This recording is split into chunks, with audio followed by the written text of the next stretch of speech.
दांडिया का खेळताय म्हणून संजय राऊत प्रश्न विचारतात, परंतु आम्ही दसरा मेळावा करणारच अशी दुतोंडी भूमिका संजय राऊत यांची आहे. मुळात संजय राऊत साहेबांनी कुठेही नवरात्र उत्सवाला किंवा दांडियांना विरोधच केला नाही.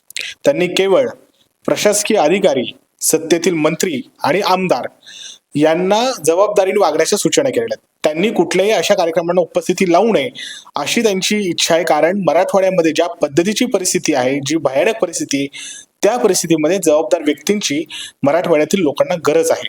असं असताना मंत्रिमंडळातील मंत्री आणि प्रशासकीय अधिकारी यांनी अशा दांडिया कार्यक्रमांना वगैरे हजेरी लावणं हे चांगलं दिसत नाही. म्हणून संजय राऊत साहेबांनी त्याच्यावर ऑब्जेक्शन घेतलेलं आहे, ना की सार्वजनिक कार्यक्रमांमध्ये. आणि नवनाथ बन यांच्या माहितीसाठी सांगतो, भारतीय जनता पक्षाच्या पुण्यातील राज्यसभा खासदार मेधा कुलकर्णी यांनी कोथरूडमध्ये एक दांडिया कार्यक्रम बंद केला. का तर म्हणे तिथं साऊंडचा आवाज हा गरजेपेक्षा जास्त होता म्हणून. आणि याच भाजपचे ज्यावेळेस 7 आमदार या पुण्यामध्ये निवडून आले, त्यावेळेस मात्र रात्री 12-1 वाजेपर्यंत यांचा धिंगाणा चालू होता.